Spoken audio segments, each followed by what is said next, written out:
Assalamualaikum warahmatullahi wabarakatuh. Perkenalkan, nama saya Dida Apradandi dari Universitas Siliwangi, jurusan Pendidikan Jasmani, NPM 192191176. Saya dari kelas E. Saya di sini akan menjelaskan materi mata kuliah ilmu gizi tentang karbohidrat.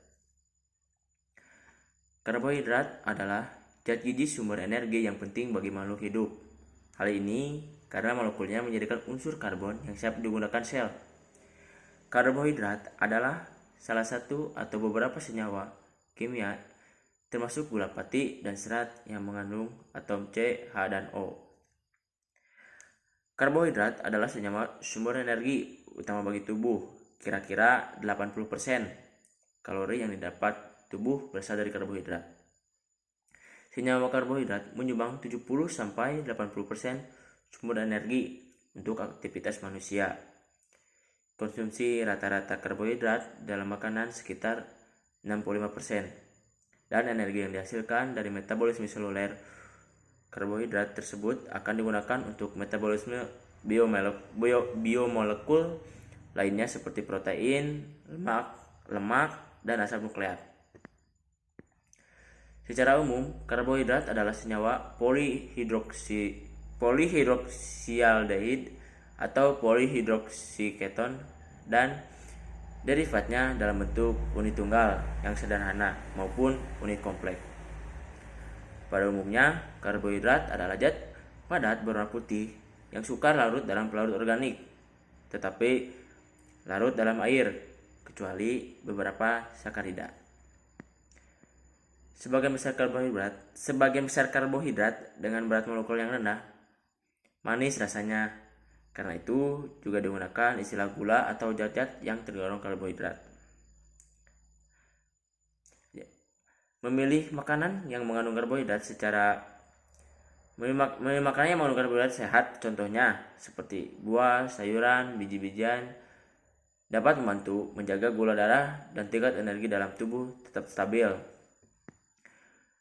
Karbohidrat makronutrien yang secara alami ditemukan dalam makanan.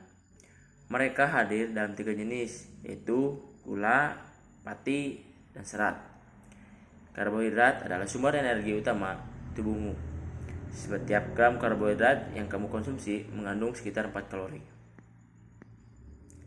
Ketika Anda senang mengonsumsi makanan yang mengandung karbohidrat, maka enzim amilase akan mengubah menjadi glukosa, bahan bakar utama yang akan digunakan tubuh untuk menggerakkan semua aktivitas organ tubuh. Karbohidrat berlebih dapat disimpan di hati dan otot untuk digunakan kemudian setelah diubah menjadi glikogen. Ada 3 fungsi utama karbohidrat yang sangat diperlukan oleh tubuh, yaitu sebagai sumber energi utama. Fungsi karbohidrat yang pertama adalah sebagai sumber energi utama bagi tubuh.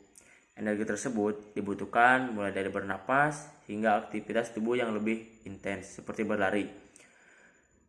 Karbohidrat juga merupakan salah satu nutrisi penting untuk ibu hamil selama proses pencernaan berlangsung. Sumber karbohidrat dipecah menjadi gula untuk kemudian diserap oleh saluran cerna dan masuk ke aliran darah. Gula ini yang dikenal sebagai gula darah atau glukosa dibantu insulin. Gula dalam darah akan memasuki sel tubuh. Jika terdapat glukosa berlebih, maka akan disimpan dalam otot dan hati dalam bentuk glikogen. Bila benar-benar tidak terpakai, maka glukosa diubah menjadi lemak. Yang kedua, membatasi asupan kalori. Fungsi karbohidrat yang kedua adalah untuk membatasi asupan kalori. Bagaimana caranya? Menurut bukti ilmiah, kandungan serat yang tinggi dan makanan yang mengandung karbohidrat kompleks mampu memperpanjang rasa kenyang. Dibandingkan lemak, karbohidrat juga mengandung lebih sedikit kalori. Dalam 1 gram lemak terkandung 9 kalori, sedangkan dalam 1 gram karbohidrat hanya terkandung 4 kalori. Menurunkan resiko penyakit tertentu. Karbohidrat juga berfungsi untuk mengurangi risiko penyakit. Hal ini berdasarkan bukti dan beberapa penelitian mengenai serat pangan dari biji-bijian utuh yang diduga mampu menekan risiko penyakit jantung, obesitas, diabetes tipe 2, dan menjaga kondisi kesehatan organ pencernaan. Sumber karbohidrat yang kaya akan serat pangan antara lain adalah sayur, kentang, atau ubi yang masak dengan kulit dan biji-bijian utuh. Penentu indeks glikemik. Indeks glikemik adalah patokan yang menilai beberapa cepat karbohidrat atau gula dalam makanan diserap ke dalam tubuh. Semakin tinggi indeks glikemik, maka semakin cepat makanan tersebut meningkat kadar gula darah. Sedangkan makanan dengan indeks glikemik rendah lebih lambat dicerna tubuh dan tidak membuat gula darah cepat naik. Penelitian menunjukkan bahwa kebiasaan mengonsumsi makanan atau minuman dengan indeks glikemik tinggi seperti roti tawar putih, kue manis, coklat, dan minuman ringan yang manis dapat meningkatkan risiko terkena diabetes tipe 2. Dan sebagian besar masyarakat Indonesia biasanya mendapatkan asupan makanan yang mengandung karbohidrat berasal dari beras yang diolah menjadi nasi.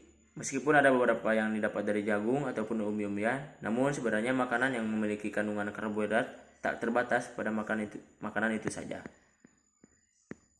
Kemudian jenis sumber karbohidrat ada dua, yaitu sederhana dan kompleks.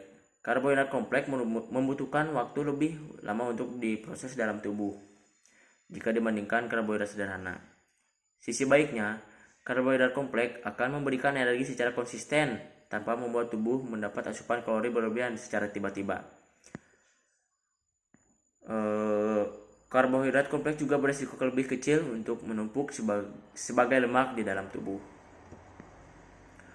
Gula merupakan bentuk sederhana dari karbohidrat, sementara tepung dan serat merupakan karbohidrat kompleks. Gula sederhana termasuk fruktosa serta sukrosa dan laktosa dalam buah, sayur, susu, dan produk olahan susu. Ada beberapa jenis makanan yang mampu memberikan fungsi karbohidrat yang optimal bagi tubuh. Jenis makanan tersebut antara lain biji-bijian dan roti yang mengandung bahan tersebut. Nasi merah, nasi coklat, atau nasi basmati, pasta atau sereal dari gandum utuh, kacang-kacangan, sayuran, dan buah-buahan. Asupan karbohidrat yang direkomendasikan sekitar 45-65% dari total kalori harian atau sekitar 900-1300 kalori dari total 2000 kalori per hari. Untuk memperolehnya diperlukan sumber karbohidrat sekitar 225-325 gram per hari. Jika Anda kekurangan karbohidrat, kemungkinan akan membuat tubuh Anda menjadi kekurangan energi. Saat tubuh kekurangan kalori yang berasal dari karbohidrat, gejala yang dapat dirasakan yakni pusing, mual, dan lemas. Diet ekstrim yang membatasi karbohidrat dan asupan nutrisi lain juga dapat beresiko membuat tubuh Anda mengalami dehidrasi. Terima kasih penjelasan dari saya. Apabila banyak kesalahan, mohon dimaafkan. Assalamualaikum warahmatullahi wabarakatuh.